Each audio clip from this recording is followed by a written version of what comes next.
Gloria a Dios. Sean todos bienvenidos y sean todos bendecidos, porque la palabra dice que estamos bendecidos con toda bendición en los lugares celestiales en Cristo Jesús. Esta mañana quiero introducirme a lo que será el beneficio número 8 de estar en Cristo. Hemos estado hablando acerca de la posición espiritual en Cristo y he estado hablando acerca de los beneficios. He estado hablando acerca de cuáles son aquellas cosas que están disponibles, los privilegios que están disponibles para nosotros por causa de estar unidos a Cristo, de estar conectados a Cristo, habiendo establecido que eso es una posición espiritual de fe. Nos unimos a Cristo cuando creemos en Él. Se aplica a nosotros su muerte, su sepultura, su resurrección y su victoria también. Se aplica a nosotros la nueva vida, la autoridad y el poder que hay por su Espíritu Santo. El Espíritu que levantó de los muertos a Jesús mora en nosotros. Y por esa razón podemos caminar en un estilo de vida elevado o diferente. He hablado sobre diferentes beneficios. Esta tarde tampoco, ¿verdad? Esta mañana ando un poco desubicado porque ayer tuvimos graduación del CEN y ayer que era tarde dije esta mañana. Entonces, como ya había dicho mañana, pensé que ahora estábamos en la tarde. Pero bueno, quiero enfocarme en el beneficio número 8, ocupando Gálatas capítulo 5, verso 6. Y les decía, esto tiene un contenido sumamente interesante. Yo me emociono con la palabra y alabo a Dios y doy gracias a Dios porque Él me llamó a hacer algo que disfruto tanto hacer: predicar la palabra de Dios, enseñar la palabra de Dios. Sobre todo cuando encuentro verdades que establecen mi vida, encuentro verdades que van a traer beneficios a mi vida. Yo me emociono y me emociono más cuando puedo compartirlo de manera que la gente también pueda recibir lo que Dios quiere que reciba. Pero esta mañana voy a compartir solamente como la introducción, la base, porque no habrá tiempo para cubrirlo todo, pues es algo sumamente interesante. Gálatas capítulo 5, verso 6 dice: porque en Cristo Jesús ni la circuncisión vale algo, ni la incircuncisión, sino la fe que obra por el amor. Oiga eso, en Cristo, si estamos en Cristo, si ya alcanzamos esa posición espiritual, no en la iglesia, porque hay gente que puede estar en la iglesia pero no está en Cristo, no ha aceptado a Cristo, Jesucristo no es su Señor, no vive por la fe en que Jesucristo le amó y se entregó a sí mismo por sus pecados, no está realmente consciente de la condición espiritual que está disponible para su vida por medio únicamente de la fe, sino que puede tener hábitos o costumbres religiosas y puede simplemente participar de la iglesia o de las acciones de la iglesia de una manera costumbrista o como un rito. Así que es importante entender que es en Cristo que la circuncisión no vale nada.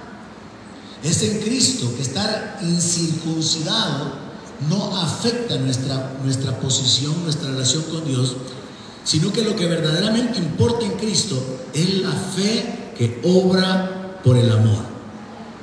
Una forma en que lo redactaron en otra versión de la Biblia es: la circuncisión no beneficia en nada, ni la falta de la circuncisión afecta nuestra relación con Dios.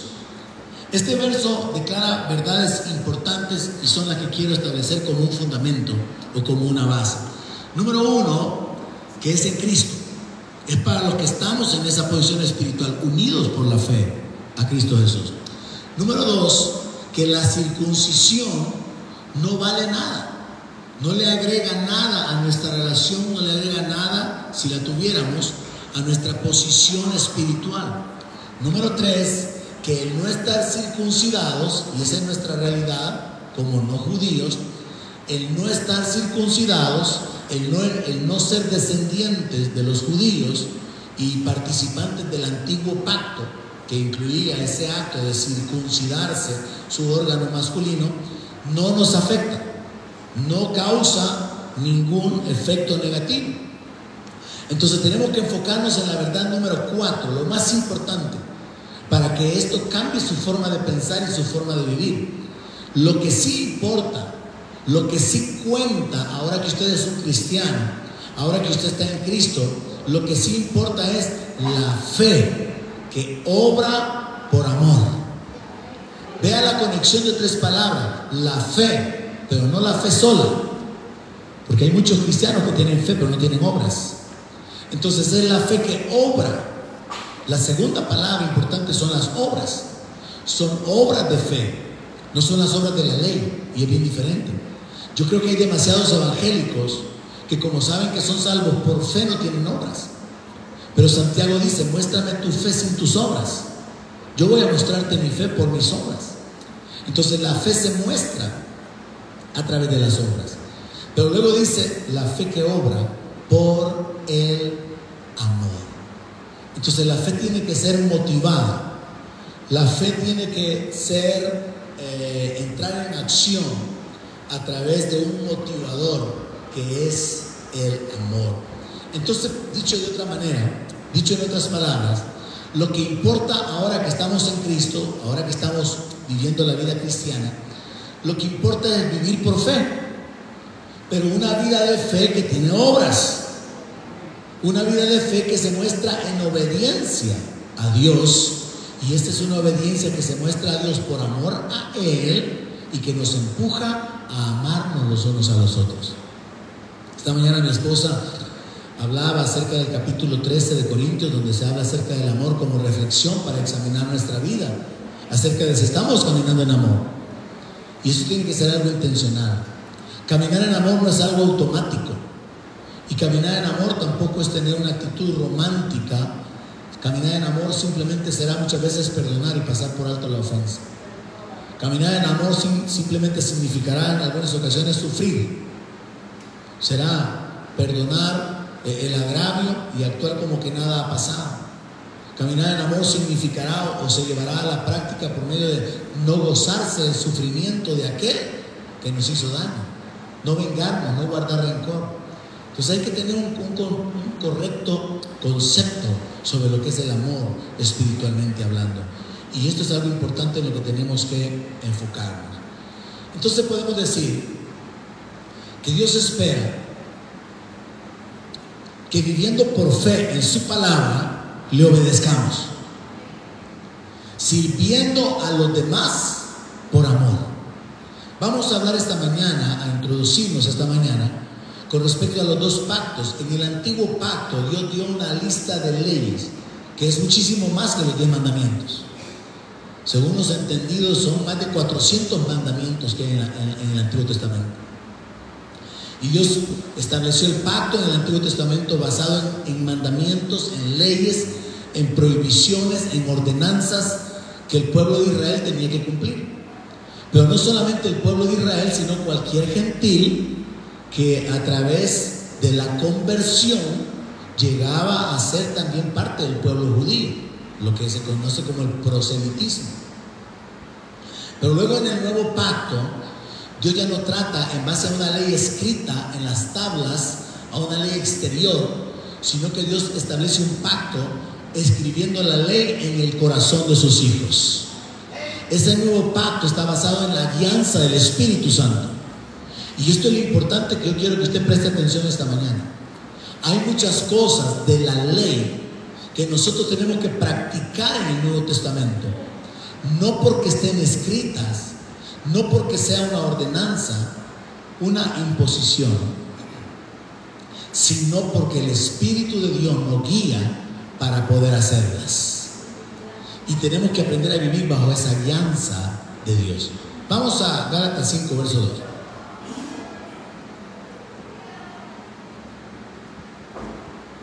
Gálatas capítulo 5, 2, el apóstol Pablo dice así: he aquí yo, Pablo, les digo que si se circuncidan, de nada les va a aprovechar Cristo.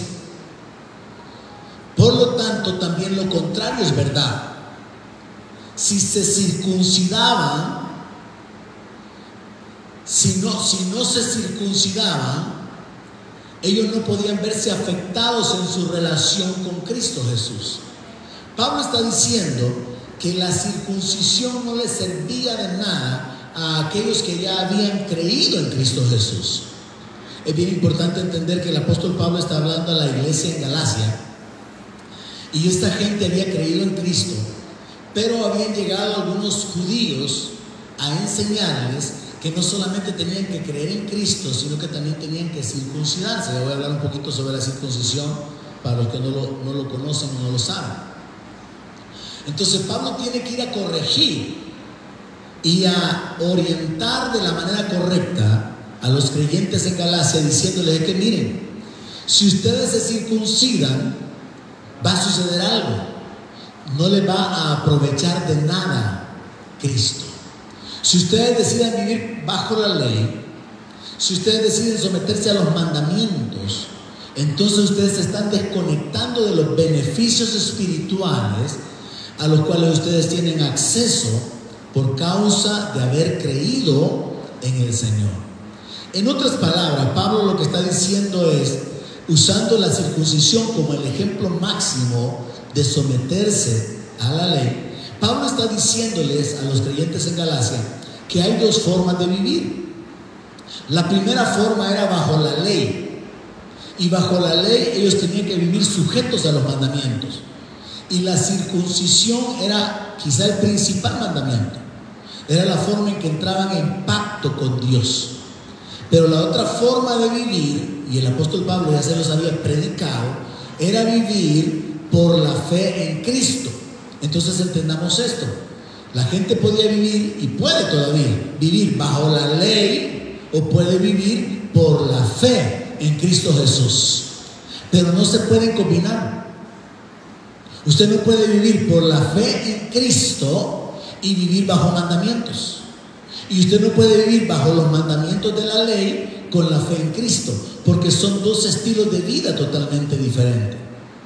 Y es aquí donde yo encontré y me emocioné el camino para poder concluir realmente cuál tiene que ser nuestra posición espiritual cuando nosotros hemos creído en Jesús y hemos sido justificados por la fe en el Señor, no por las obras, para que nadie se gloríe, sino más bien por la obra de Él, por su vida, por su muerte, y nosotros simplemente poniendo nuestra fe en el Señor.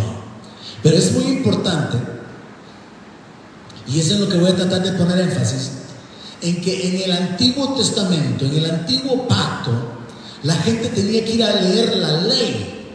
¿Qué es lo que la ley decía? ¿Qué es lo que estaba escrito? ¿Cuál era el mandamiento? ¿Cuál era la prohibición? Pero en el Nuevo Testamento, Dios no está dependiendo, o Dios no ha fundamentado su relación con nosotros en la ley escrita, sino en la guianza del Espíritu Santo. Déjenme tratar de poner este ejemplo.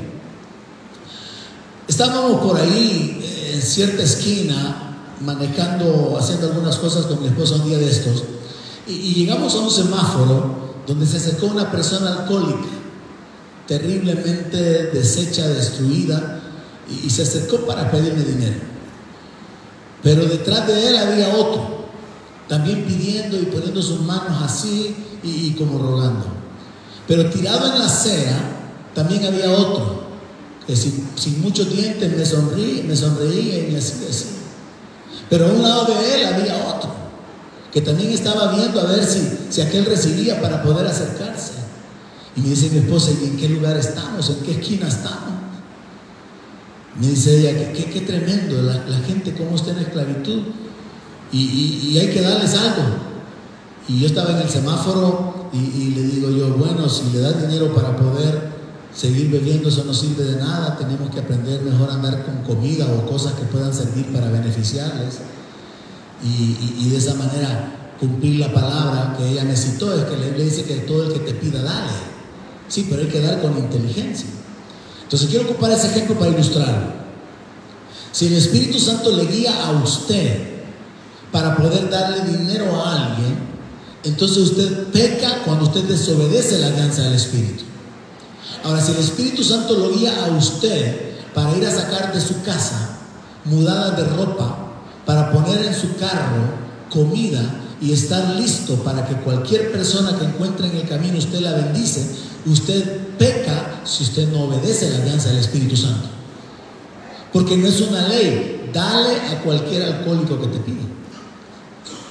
No está escrito como un mandamiento de que todos nosotros los evangélicos tenemos que ayudar a cualquier alcohólico que encontremos en cualquier esquina. Pero bajo la alianza del Espíritu Santo, usted podría hasta quitarse los zapatos que usted anda. ¿Alguien me está oyendo? ¿Alguien me está entendiendo? No es ley, es caminar en amor, es caminar bajo la alianza del Espíritu Santo. Por si no me ha entendido, le voy a poner este otro ejemplo. En el Antiguo Testamento está escrito: indefectiblemente diezmarás. Era un mandato, era una obligación, era una imposición. Nosotros hemos entendido que Abraham diezmó fuera de la ley, Isaac diezmó fuera de la ley, Jacob también lo hizo. La ley vino 400 años después. El diezmo es un principio de gratitud, es una forma de honrar a Dios, es una forma de agradecerle a Dios y de honrarle, porque de Él es todo. Es una forma de obedecerle a Dios. Entonces nosotros diezmamos, enseñamos y proclamamos esto en el Ministerio de Enseñanza, que el diezmo no es una imposición como en algunas iglesias que dicen: y no han pagado los diezmos los hermanos fulano, y está en una lista. No, usted no debe de diezmar por el qué dirán. Usted no debe de diezmar, es más, usted no debe. La Biblia dice de que cuando la iglesia surge, dejan de practicar el diezmo para dar con generosidad muchísimo más allá del diezmo, hasta el punto que la gente vendía sus propiedades y traía todo el dinero, no solamente el diezmo. Porque en el nuevo pacto no vivimos bajo la letra de la ley, no vivimos bajo el mandamiento, bajo la imposición de la ley, pero sí vivimos bajo los principios espirituales de gratitud, de honra, de amor, de fe, de misericordia, de santidad, de verdad, de fidelidad a Dios. Entonces nosotros tenemos que entender en cuál pacto estamos. No debemos de honrar a Dios como una imposición, como algo forzado, sino con gozo, sabiendo que Dios honra a los que le honran, sabiendo que Dios ha dicho: pruébenme en esto, si no les voy a abrir las ventanas de los cielos y voy a enviar bendición sobreabundante sobre ustedes. Hay gentes que a mí me han dicho, hay personas que a mí me han dicho: pastor, yo no traigo los diezmos a la iglesia, pero yo los reparto a los necesitados. La Biblia dice que hay que traer los diezmos al alfolí como una forma de sostener la iglesia, sostener el ministerio, pero al final yo le digo a estas personas: usted haga lo que Dios ponga en su corazón, porque no es por ley. Entonces déjenme aplicar este ejemplo. Como no estamos bajo la ley escrita, como no estamos bajo la letra de la ley que establece mandamientos y lineamientos que tenemos que seguir, nosotros todos tenemos que aprender a vivir en el nuevo pacto guiados por el Espíritu de Dios, no bajo la letra de la ley, sino bajo la guianza del Espíritu. Yo creo que he tenido, no sé si me equivocaré, quizás unos 20 carros, pero un día yo regalé uno, y no porque estuviera escrito: el carro número 10 tiene que regalarlo. Creo que he tenido como unas 7 motos. Un día regalé una, pero no porque esté escrito que tengo que regalar algo, sino bajo el régimen nuevo del Espíritu, ser guiado por el Espíritu Santo. Porque imagínense, hermano, que estuviera escrito que el segundo carro usted lo tiene que regalar. Muchos no quisieran cambiar del primero al segundo. Si estuviera escrito que usted tiene que dar por ley, por obligación, pero es que eso ya cambió, eso ya pasó, ya quedó abolido. Eso estaba escrito bajo la ley, la obligación, la imposición, pero ahora es ser guiados por el Espíritu Santo. Y cuando usted es guiado por el Espíritu, usted no vive por la letra, usted vive en comunión con Dios por la fe que obra por amor a Dios y que lo va a guiar a amar al prójimo o incluso a amar a su enemigo. Entonces esta frase, mis hermanos, es sumamente importante: la fe que obra por amor. ¿Cómo su fe obra por amor hacia sus hermanos? ¿De qué manera usted está mostrando su fe en el amor hacia sus hermanos? Pongo el ejemplo de los Ujieres. Pongo el ejemplo de las personas que están en la escuela bíblica, en Sala Cuna. Su fe se está mostrando en ese acto de servicio hacia los niños. Se está mostrando en ese acto de servicio de venir temprano, preparar este lugar. La fe que obra por el amor a los hermanos, el amor a la congregación. ¿Cómo se muestra su fe? A través de las finanzas que son soltadas, son liberadas para financiar, para sostener, para pagar este lugar, para que muchos que no tienen la posibilidad de participar en pagar este lugar puedan venir y tener el tiempo precioso que tuvimos esta mañana en la alabanza y la adoración. La fe se muestra con las obras, pero quien nos motiva a obrar tiene que ser el amor. Entonces viva con este pensamiento: como cristiano yo tengo que vivir en la fe en Cristo Jesús, pero no solamente una fe que habla, sino una fe que obra. Y es una fe que obra con amor, motivada por el amor. No solamente una fe que obra, porque usted puede hacer muchas cosas sin amor. Todos podemos hacer cosas sin amor. Me imagino, yo supongo de que en muchos matrimonios se llega a permanecer juntos y llegan a una etapa donde continúan haciendo las cosas porque tienen que hacerlas. La esposa le sirve al esposo porque tiene que, pero ya no lo hace con amor, ya no lo hace con aquella devoción, con aquel interés, con aquel cariño, con aquel gozo. Y lo mismo el esposo, está proveyendo, está dando, está haciendo lo que tiene que hacer porque tiene que. Tenemos que liberarnos de ese pensamiento. Usted ya no debe, usted ya no tiene que. Lo que usted tiene que hacer es ser guiado por el Espíritu de Dios y aprender a caminar en amor hacia Dios y hacia el prójimo, porque toda la ley depende de esos mandamientos, viviendo en fe, pero una fe que está viva, una fe que obra, no una fe que está muerta, que no tiene obra. Importante entender que este principio del cambio de la ley a la gracia, del cambio de la ley escrita en las tablas y en las piedras a la ley escrita en el corazón, tiene que ser comprendida para que nuestra vida pueda ser afectada correctamente. Porque la Biblia nos habla prácticamente acerca de que somos libres de la ley, cuando el apóstol Pablo dice eso, de que en Cristo Jesús ni la circuncisión vale algo, ni tampoco la incircuncisión. Pablo está utilizando un elemento que es sumamente importante en la ley, como lo es la circuncisión, para poder hablar acerca de que somos libres de estar cumpliendo la ley. Y eso tiene muchísimo más sentido para nosotros que no somos judíos. Tiene muchísimo más sentido para nosotros que somos parte de las naciones gentiles. Ahora entonces entendamos lo siguiente: la libertad con respecto a la ley mosaica es un tema fundamental en el Nuevo Testamento, pero mal interpretado. Pero yo quiero que usted comprenda estas tres verdades. Número uno, el Señor cumplió la ley y la sustituyó. Amén. El Señor cumplió la ley y cuando la cumplió, la cambió. Pablo habla sobre esto en el libro de Romanos: quita esto y pon lo otro. Cuando la ley llegó a su final, cuando Él la cumplió, se establece el nuevo pacto. Ya no hay necesidad de seguir derramando la sangre de los corderos, porque Jesús derramó su sangre y se sella un nuevo pacto. Verdad número dos: el nuevo pacto está basado en la ley de Cristo. El antiguo pacto tenía la ley mosaica. Dios dio mandamientos, prohibiciones, ordenanzas.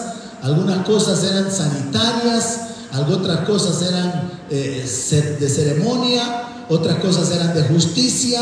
Dios dio un montón de leyes escritas, y los jueces, los sacerdotes muchas veces tenían que involucrarse en leer lo que la ley decía para poder aplicarla al pueblo. Pero en el nuevo pacto hay un cambio y ya no tenemos que ir a lo que está escrito como ley, sino a la ley escrita en nuestros corazones, la ley del amor, la ley de Cristo, el vivir por fe. Y esto es algo en lo que también vale la pena detenerse en detalle, porque son cosas sobre las cuales tenemos que edificar nuestra vida espiritual. Entonces dije, número 1, el Señor cumplió la ley y la sustituyó. Número 2, el nuevo pacto está basado en la ley de Cristo, la ley de vida en Cristo Jesús, el vivir por fe. Pero, número 3, los principios del reino siguen vigentes. O sea, el hecho de que Dios haya cambiado la ley escrita, la ley externa, por una ley interna escrita en el corazón, como había sido profetizado, no anula los principios. La ley estaba basada en los principios de justicia, de santidad, de misericordia, de gratitud, de fidelidad. Esos principios todavía siguen vigentes, pero ya no redactados como ordenanzas, como mandamientos específicos que hay que cumplir, sino que ahora en la práctica Dios puede, como hizo con el joven rico, cuando el joven le preguntó ¿qué haré para llegar a la vida eterna? Dios puede dar una guianza específica como la que le dio a él, diciéndole: anda y vende todo lo que tienes y se lo das a los pobres. Eso no estaba escrito en la ley. No estaba escrito que para que alguien fuera salvo tenía que venderlo todo. Pero Jesús está tratando con él específicamente por causa de su orgullo, por causa de su satisfacción personal de creer que había cumplido la ley, que era alguien que estaba realmente perfecto bajo la lupa de la ley. Y Jesús tiene que decirle: vende todo lo que tienes y dalo a los pobres. Jesús lo estaba enfocando en una confianza en Él, en una dependencia de Él. Jesús lo estaba enfocando en el Nuevo Testamento, porque más adelante Jesús hace una declaración pero tremenda que no se la hizo al joven rico, cuando Jesús dice: no hay nadie que deje casa, padre, madre, hijos o lo que sea, que no reciba 100 veces más en esta tierra. Si Jesús le hubiera dicho eso al rico, probablemente el rico hubiera corrido a venderlo todo. Pero la Biblia dice que el rico se fue triste, porque en el Nuevo Testamento es la guianza del Espíritu. Ya no es la ley escrita, ya no es letra, ya no es imposiciones, es la guianza del Espíritu de Dios. Y bajo la guianza, Dios puede indicarle a usted que le dé lo que anda en su bolsa a alguien que usted ni conoce. Bajo la guianza del Espíritu, usted conoce a alguien en el bus y Dios lo puede guiar a que usted haga algo por esa persona. Y usted no tiene ninguna relación con esa persona. No está legislado, no está escrito. Pero Dios está obrando a través de la ley, los principios espirituales, que son los principios del reino. Dios está obrando y quiere obrar de esa manera en la vida de cada uno de sus hijos. Los elementos más sobresalientes de la ley han sido abolidos. Por ejemplo, guardar el sábado. Algo que se discute mucho. Usted tiene que estar establecido en la fe con respecto a esto. ¿Por qué no guardamos el sábado? Bueno, históricamente Jesús resucitó el domingo, y el domingo los apóstoles estaban reunidos y Jesús se les apareció en la noche. 8 días después, o sea, el siguiente domingo, otra vez los discípulos estaban reunidos y Jesús se volvió a aparecer. Y a partir de ahí se comienza a establecer la costumbre, no la ley, sino la práctica de reunirse para celebrar la resurrección del Señor Jesucristo. La ley dice guardar el día sábado, guardar el día séptimo, pero en la gracia nosotros celebramos que Cristo ha resucitado. Él está vivo, Él está sentado a la diestra del Padre, y celebramos su vida y celebramos su victoria. Entonces ya no es una obligación guardar el sábado. Pero ¿qué acerca de congregarse el domingo? ¿Es una obligación? ¿Qué le dice el Espíritu a usted? Si el Espíritu lo guía a congregarse y usted no se congrega, usted peca. Y ese es el punto con muchos cristianos. Yo no concibo que haya verdaderos creyentes que se queden en su casa o que se vayan a otras actividades el día en que pueden deleitarse adorando a aquel que los amó y se dio a sí mismo por ellos para rescatarlos, sin que el Espíritu Santo los redarguya. Yo no creo que existan creyentes que tomen el domingo para hacer otras cosas y que el Espíritu Santo no los haga sentirse inquietos. Entonces, el asunto de congregarse, que es una obra, Es una obra de fe, tiene que ser hecha por amor a Dios. Y cuando usted falla en congregarse, usted está fallando en su fe, en sus convicciones, y está fallando en la alianza del Espíritu, y está fallando en su amor a Dios, porque está buscando otras cosas primero antes que el reino. Otro elemento que ha sido abolido en la ley: sacrificar el cordero de la Pascua. ¿Por qué está abolido? Porque Cristo es nuestra Pascua y Él ya fue sacrificado.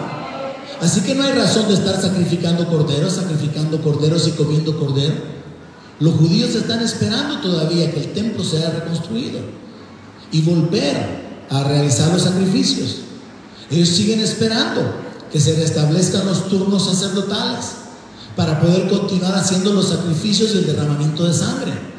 La ley ya fue cambiada, la ley ya se cumplió en Cristo. Así que ahora nosotros sabemos que nuestra Pascua es Cristo Jesús. Igual la circuncisión. La circuncisión era la forma en que los judíos, los descendientes de Abraham, entraban en pacto con Dios. Dios le indicó de una manera específica a Abraham que tenía que hacer un corte en el miembro del varón para poder poner una señal de que a través de la sangre derramada entraba en un pacto con Dios. Entonces los judíos se sentían orgullosos de que ellos tenían la señal de la circuncisión. Pero Pablo, precisamente en el texto que estamos viendo ahora, está diciendo: es que la circuncisión no ayuda en nada. La circuncisión no los va a hacer más santos, más agradables a Dios, más aceptables delante de Dios. Y de hecho, si se circuncidan, de nada les sirve estar en Cristo, porque es como que habiendo creído, ahora quieran vivir por la ley. Entonces es muy importante, hermanos, entender que nosotros ya no estamos bajo la ley, estamos bajo la gracia. Pero vivir bajo la gracia no significa vivir sin ley. Estamos bajo la ley de Cristo, la ley de la fe, la ley del amor. Y es importante que aprendamos a ser guiados por el Espíritu para practicar lo que el Espíritu Santo nos guíe a hacer. Es como cuando Dios me guió para regalar el carro. No estaba escrito en ningún lado. Dios comenzó a tratar conmigo. Yo le conté a mi esposa, y para probar si era Dios le pregunté a ella: Dios me ha dicho que regale el carro. ¿A quién crees tú que tendría que regalárselo? Dame 3 nombres. Y ese era mi trato con Dios, de que Dios me confirmara. Si mi esposa mencionaba el nombre de la persona en medio de esas 3 personas que le estaba pidiendo, yo iba a entender que Dios me estaba hablando claramente. Y ella me dijo: fulano, fulano y fulano. Ahí estaba. Y yo sabía que Dios estaba tratando conmigo. Lo mismo cuando regalé la moto. Entonces no es un asunto que esté escrito, no es un asunto de ley, es un asunto de ser guiado por el Espíritu y luego esperar que Dios haga lo que Él quiere hacer en su vida. Y lo que Él quiere hacer es bendecirnos. Siempre Dios quiere bendecirnos, porque Dios ama la paz de sus siervos. Luego también, hablando de elementos sobresalientes que han sido abolidos, se anuló la prohibición de comer animales impuros. En el Antiguo Testamento era prohibido comer camarones, hoy ya no. Bendito sea el Señor. En el Antiguo Testamento era prohibido comer conejo, comer langosta, pero el Señor ha cambiado la ley, porque eso era un simbolismo. Ahora, el principio de santidad, el principio de justicia, el principio de verdad, de gratitud, de misericordia, de amor, esos principios permanecerán por la eternidad. Y ahí es donde nosotros tenemos que aprender a ser guiados, a ser obedientes en el trato personal de Dios con cada uno de nosotros. Entonces, déjenme plantear el escenario de una manera más clara. A pesar de que el Señor ya cumplió la ley y la sustituyó, y que el nuevo pacto está basado en la ley de Cristo, en el vivir por fe, en la alianza del Espíritu Santo, y sabiendo que los principios del reino son los que siguen vigentes, las iglesias legalistas todavía siguen imponiendo mandamientos. En una iglesia con un enfoque evangelista, con un enfoque legalista, se establece que no hay que trabajar los sábados. Y ese es el ejemplo de la iglesia sabatista. Ellos piensan que son mejores cristianos por guardar el sábado. Ellos piensan que están agradando a Dios por guardar el sábado. El problema es que si alguien decide vivir por la ley, tiene que cumplir toda la ley. Eso lo dice el apóstol Pablo. No es solamente cumplir con la ley de guardar el sábado, sino todo lo demás. En las iglesias legalistas se obliga a pagar los diezmos. En las iglesias legalistas se les impone a las personas vestimentas religiosas. Yo conocí una iglesia que se dividió por los paletones del pantalón, una iglesia de apóstoles y profetas. Se dividió porque de repente unos hermanos llegaron con paletones en su pantalón y algunos dijeron: eso es mucha vanidad, hermano, muy coqueto usted, mire cómo anda, mire qué pecado, mire qué mundano. Y entonces el hermano: no, si me lo regalaron, si usted no puede ir hacia la iglesia. Y se comenzó una discusión sobre los pantalones, sobre los paletones en los pantalones, sí o no. Los sometieron a votación y no llegaron a nada. Entonces mejor se dividieron, los de los paletones para este lado, los de sin paletones a este lado, y la iglesia se dividió. Es tremendo la religiosidad. En las iglesias legalistas se impone a la gente el ayuno, la vigilia, y luego se glorían de que viven haciendo ayuno, que viven haciendo vigilia. Pero por otra parte, las iglesias modernas permiten la falta de decoro. Las hermanas se visten como que fueran personas del mundo. No hay un respeto muchas veces ni por el esposo, o en el caso de las jóvenes, no hay una conciencia de que el cuerpo es del Señor y para el Señor. Y yo entiendo esto, hermanas. Yo entiendo que es una realidad que para una mujer su cuerpo no es nada extraño. Es comprensible, es natural. Pero el principio que debe de regir la vestimenta de una mujer cristiana es el decoro. Si su falda es corta, cuando usted se sienta se acorta más. Si su vestido es ajustado, se le puede romper.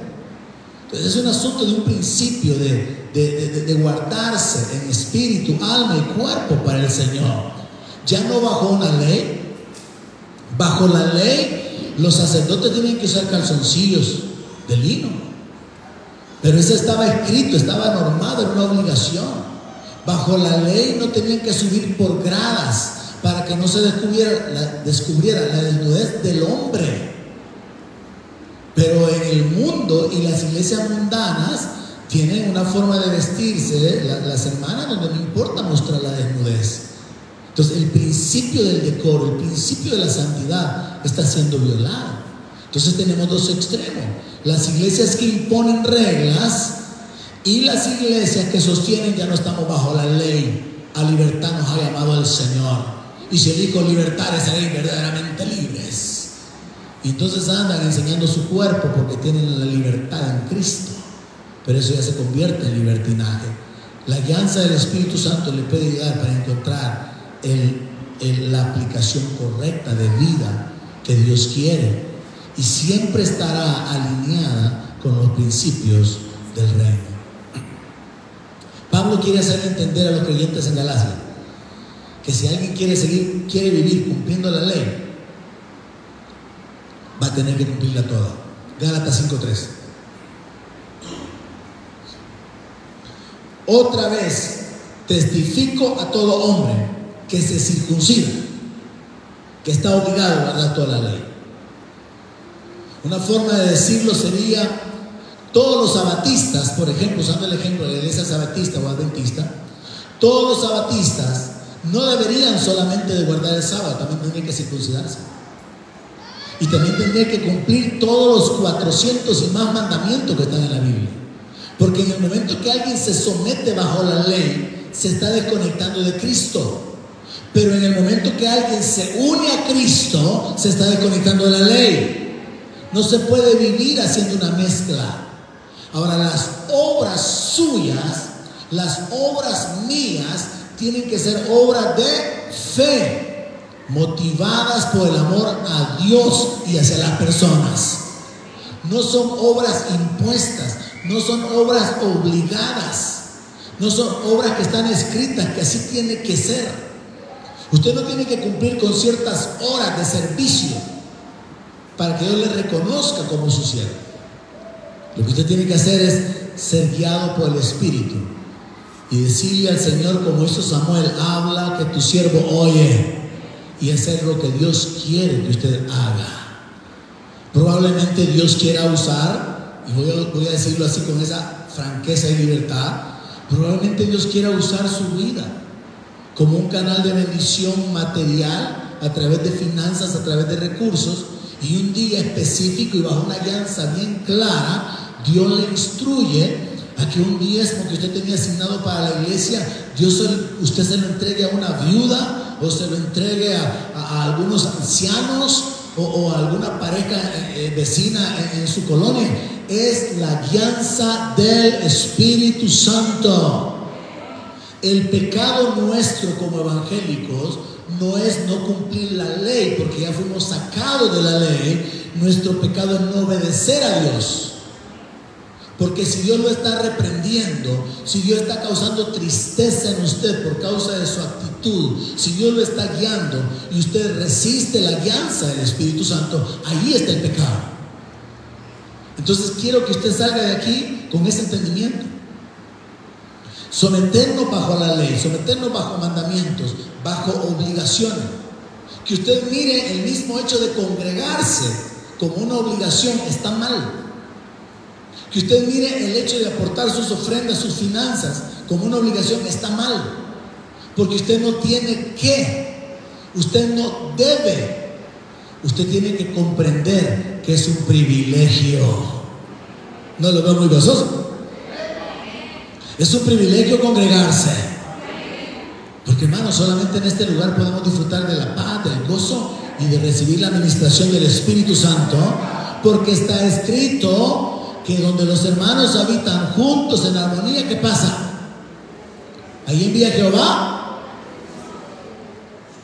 la bendición y la vida eterna.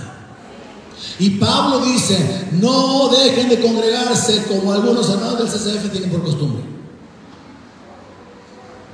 y algunos hermanos de todas las iglesias. Pero no es porque sea una obligación, no es porque sea una ley, no es porque usted tiene que estar sometido, sino que ahora tiene que ser hecho, es una obra de fe por amor. La falla entonces no consiste en no seguir la letra, la falla no consiste en ignorar lo que está escrito, la falla consiste en que Dios nos ha liberado de la ley, pero por su Espíritu Él nos guía para poder actuar. Y cuando nosotros resistimos al Espíritu Santo, estamos pecando. Cuando nosotros no actuamos en fe, estamos pecando. Entonces partamos del hecho de que o se escoge, según lo que el apóstol Pablo está enseñando aquí, o se escoge vivir bajo la ley, o se escoge vivir por la fe. Y por la fe, sepa esto, por la fe Dios le va a instruir que haga cosas que no están escritas. Si usted decide vivir por la ley, sepa que nadie puede justificarse por las obras de la ley, porque nadie puede cumplirla. Es más fácil, sí, porque ahí está escrito claramente qué es lo que hay que hacer, qué es lo que no hay que hacer. Pero es difícil en el sentido de que no hay una sola persona que pueda cumplir toda la ley.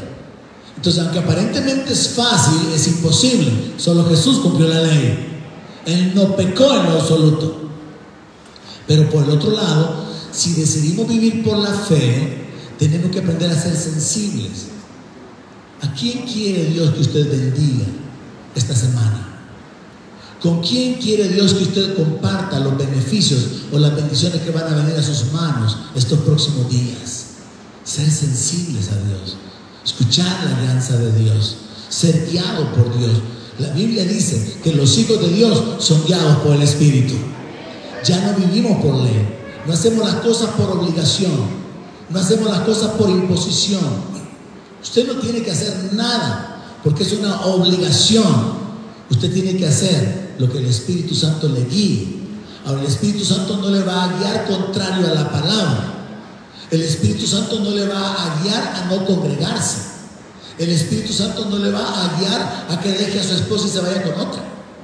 El Espíritu Santo no va a contradecir la palabra escrita, porque los principios permanecen. Los principios espirituales del reino siguen vigentes. Entonces Dios siempre va a querer obrar en su vida para que usted practique la generosidad, el perdón, la misericordia, la humildad, la verdad, el servicio. Dios lo va a guiar para que usted lo honre a Él llevando fruto. Y cuando usted lo honre a Él, cuando usted le obedezca, Dios se va a manifestar bendiciendo su vida, respaldándole. Pero entonces tenemos que entender que no podemos vivir bajo la ley. Usted no debe de servir porque tiene que. Entonces no hay que congregarse porque es un deber, no hay que servir porque es un deber, una obligación, no hay que ofrendar o diezmar porque es una obligación. Nada es una obligación, sino más bien son principios espirituales que tienen que ver con la gratitud, tienen que ver con la justicia. Pensemos en este ejemplo. Para muchos jóvenes, dentro de la crianza contraria a la que nosotros recibimos, donde había que ser el bendito para saludar a papá y mamá, ¿cuántos se acuerdan del bendito? ¿Alguien puede hacerme el bendito esta mañana? ¿Quiero ver? ¿Cómo es el bendito? Así, ponen la manita juntita, bendito. Pero tenemos una generación ahora de hijos que ni siquiera saludan. Se levantan, no dan buenos días y mucho menos van a ser el bendito. Se acuestan y de repente usted no sabe si están dormidos, si están roncando o qué, porque se fueron a acostar y no le hicieron el bendito ni le dijeron buenas noches. Entonces, bien feo esa relación tensa entre padres e hijos que quieren hacer que el hijo, por educación, entienda que debería de saludar, que debería de nacerle, que debería de procurar buscar ese contacto, porque ignorar a los padres es una forma de deshonrarlos. Conocí hace varios años a un hermano de mi esposa que vive en los Estados Unidos.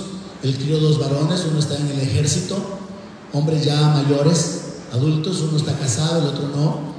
Pero una cosa me impactó de la vida de estos 2 muchachos.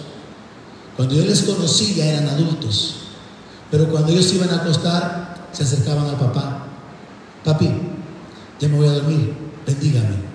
Y agachaban la cabeza. Nunca jamás en ninguna otra parte del mundo yo he visto eso con los sobrinos de mi esposa. En ningún otro lugar.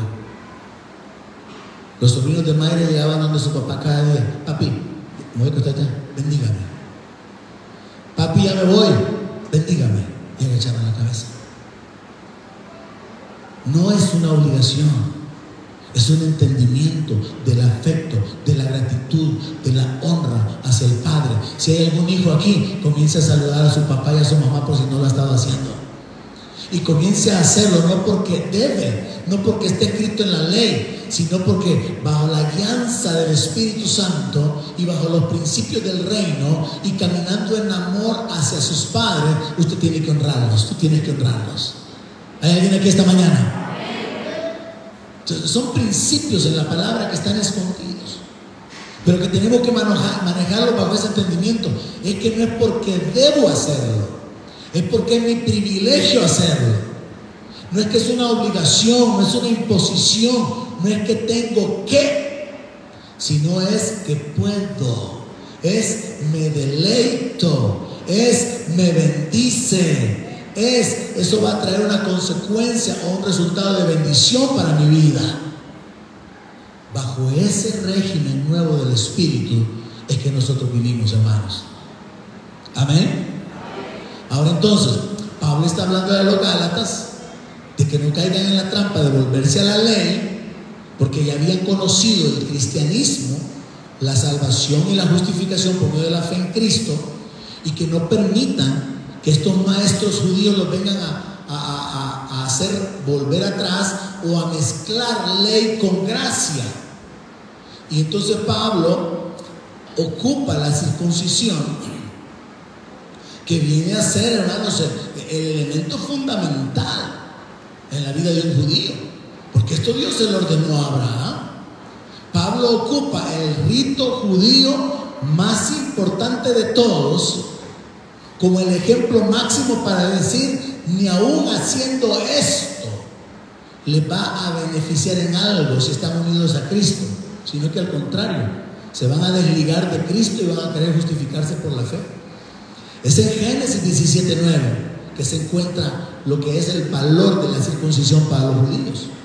Y la posición radical de los judíos de sentirse orgullosos estaba basada en eso, en que ellos tenían un pacto. Ellos sabían que ellos tenían un pacto, así como cuando David dijo, y ese filisteo incircunciso.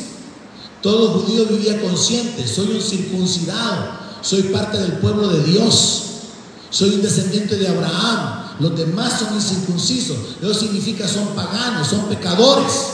no tienen el favor de Dios. Entonces la circuncisión tenía un valor pero supereminente, muy grande en la mentalidad, en la religiosidad, en la vida de los judíos. Y Pablo viene y le dice: no, hombre, si circuncidarse no sirve de nada. ¿Cómo cree que chocó esto en la mente religiosa de él? Génesis 17:9. Dijo de nuevo Dios a Abraham: en cuanto a ti, guardarás mi pacto, tú y tu descendencia después de ti, por sus generaciones. Este es mi pacto que van a guardar entre mí y ustedes, y tu descendencia después de ti. Será circuncidado todo varón de entre vosotros. Y le ordena que eso sea a los 8 días. A los 8 días el bebé tenía que ser llevado y hacer un ritual donde a través de los líderes religiosos se cortaba la punta de su órgano masculino y ese varón quedaba pactado con Dios. Era incorporado al pueblo de Dios, reconocido como descendiente de Abraham y como un hombre de pacto. Después ellos tenían que cumplir toda la ley. Nadie la cumplía, ni los fariseos.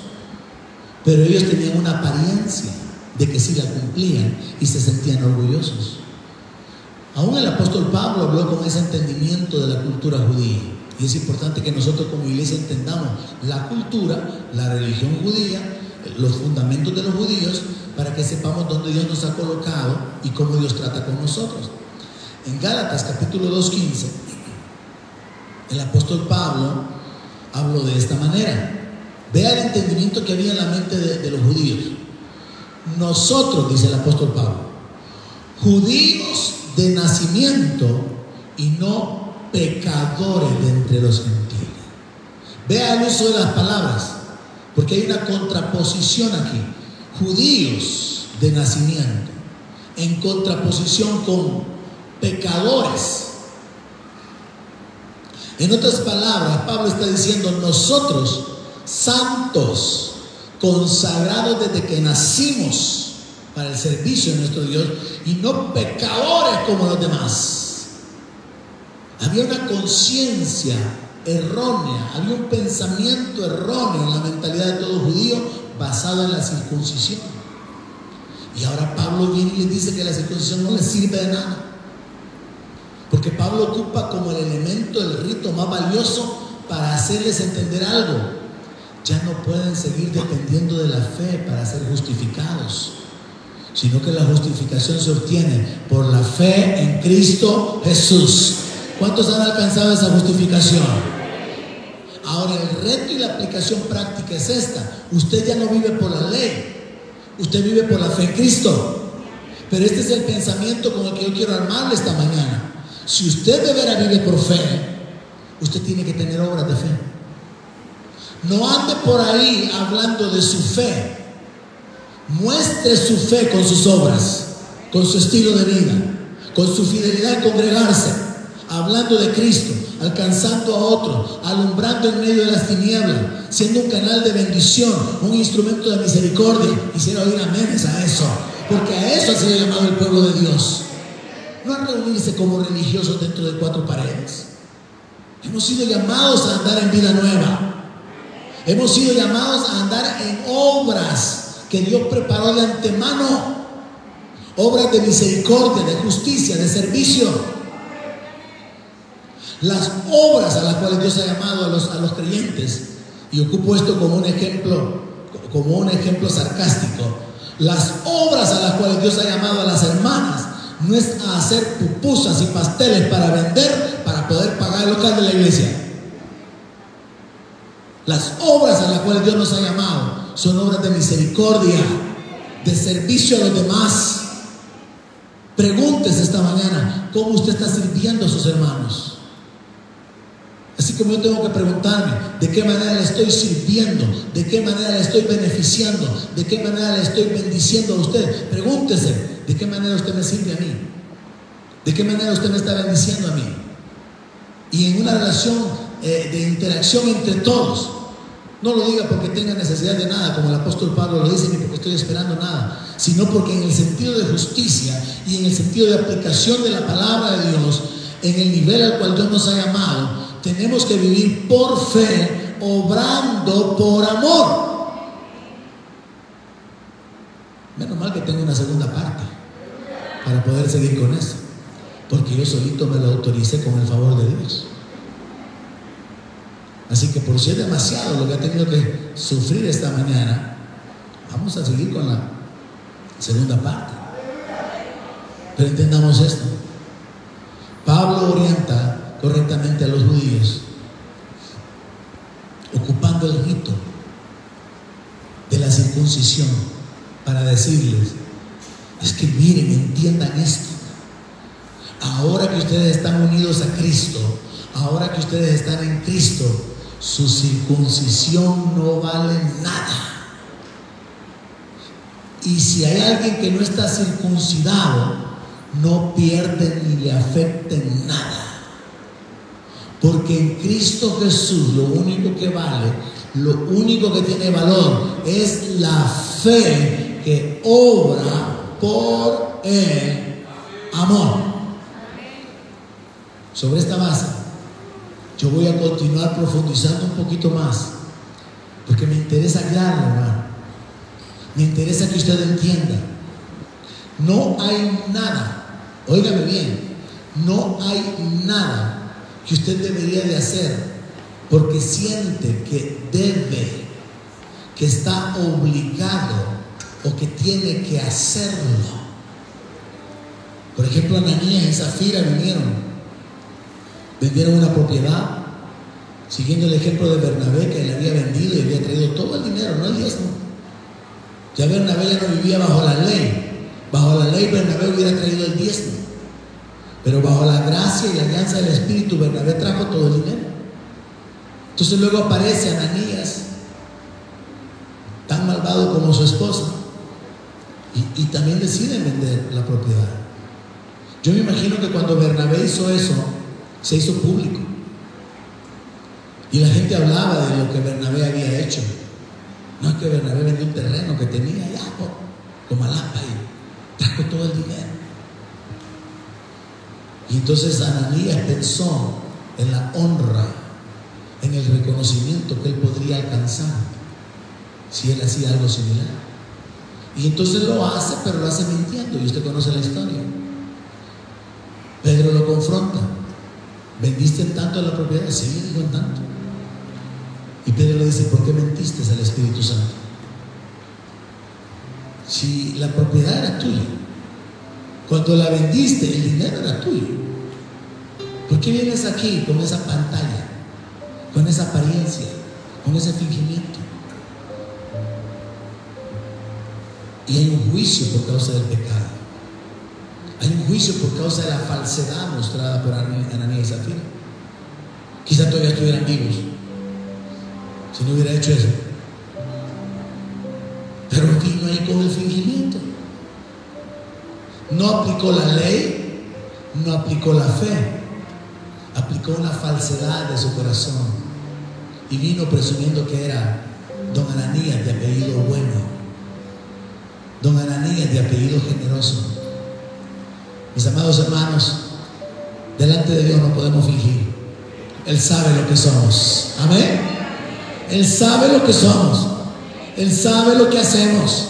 Él sabe cuánto le amamos. Él sabe cuánto le tememos. Nosotros no podemos cambiar la mentalidad y el concepto de Dios con respecto a nosotros con palabras, porque no está la palabra en nuestra boca y Él ya sabe lo que vamos a hablar. Él es el único que escudriña la mente y el corazón. Y si usted se dispone esta mañana a vivir en la dispensación del Espíritu, a vivir en el nuevo régimen, no de la letra, sino del Espíritu, usted va a caminar en otra dimensión, guiado por el Espíritu, no siguiendo mandamientos, ordenanzas, lineamientos, sino bajo la alianza del Espíritu. En lo natural, los hijos celebran el Día de la Madre una vez al año, porque es la costumbre. Los cristianos deberíamos de visitar a mamá y cada vez que podamos llevarles dinero y ayudarles. No solamente el Día de la Madre. ¿Alguien conmigo esta mañana? Así deberíamos de ser como cristianos. No esperar hasta que llegue el Día de la Madre y ir a honrar a la viejita. Lo mismo con papá. Lo mismo entre nosotros como hermanos, prefiriéndonos, honrándonos, sirviéndonos. Quiero que entienda algo. Esto es otra onda. Esto es otro nivel. Pero Dios nos quiere en ese nivel. Oramos, Padre, ayúdanos. Te necesitamos. Reconocemos tu gracia, reconocemos tu paciencia, tu misericordia, tu bondad, y te damos la gloria y te damos la alabanza. En el nombre de Jesús, nuestro Señor y nuestro Salvador. Te alabamos, te bendecimos y queremos agradecerte por tu bondad, por tu paciencia, por todos tus beneficios. Aleluya. Merecedor soy de tu gracia y tu perdón, de tu perfecto amor. Digno soy, no existe nada en mí por lo cual pueda yo pagar tu tierna y dulce paz, tu eterna bondad. Tú me has amado y has decidido estar aquí para abrazarme sin recordarme lo que fui, un pecador que de Cristo tu rostro escondió, que no merecía el regalo de tu amor. Yo quiero agradecerte, amarte siempre con gran pasión, como lo has hecho tú. Quiero corresponderte, ser fiel por siempre, con decisión y no fallar jamás.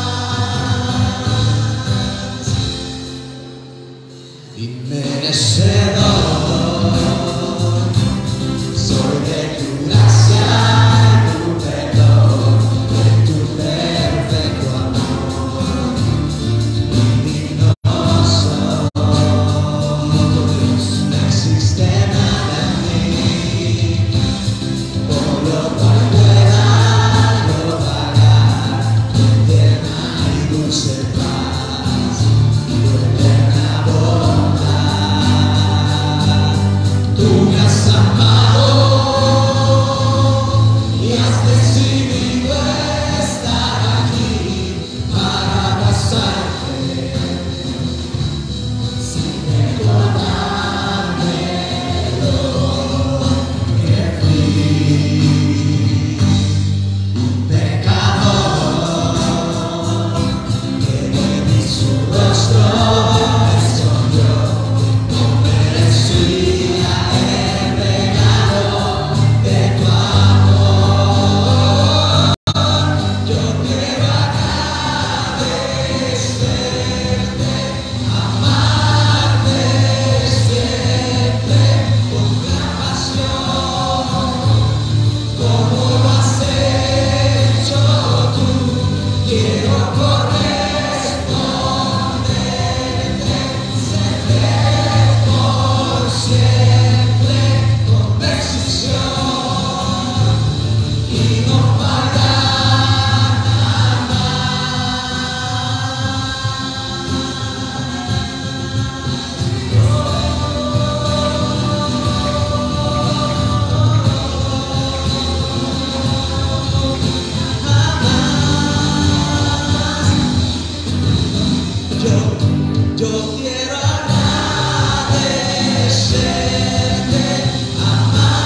Ayúdanos, Señor.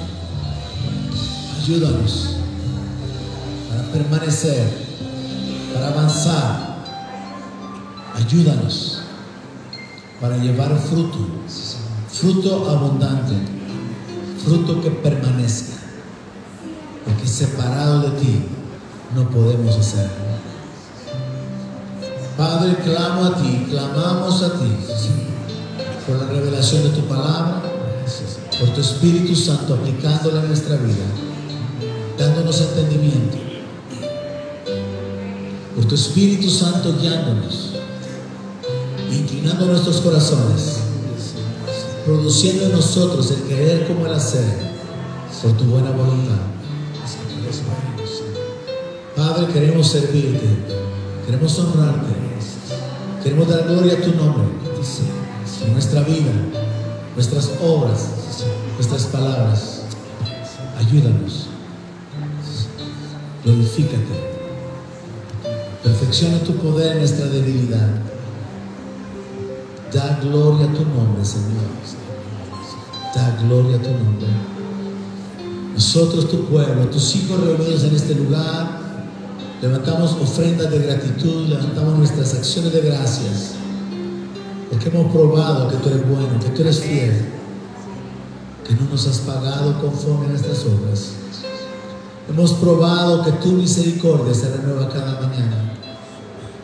Hemos probado, Señor, que con amor eterno nos has amado y que tú nos has sostenido. Has bendecido la obra en nuestras manos. Nos has dado aliento, vida y todas las cosas. Nos has coronado de favores y de misericordias. Has rescatado del hoyo de nuestra vida. Recibe, Señor, nuestras acciones de gracias, nuestra alabanza y nuestra adoración. Gracias por la vida de nuestros hijos. Gracias, Señor, por tu obra a favor nuestro. Y gracias, Señor, que esta mañana con entendimiento podemos honrarte con un poco de lo mucho que hemos recibido de ti. Queremos adorarte, Señor, voluntariamente, con alegría, sabiendo que tú amas al dador alegre. Queremos honrarte, Señor, con las finanzas, con los diezmos, ofrendas, promesas, primicias y todo aquello, Señor, con lo cual podemos mostrarte nuestra gratitud, nuestra fe, nuestro amor a tu obra. En el nombre de Jesús, recibe la gloria, Señor. Amén. Aleluya.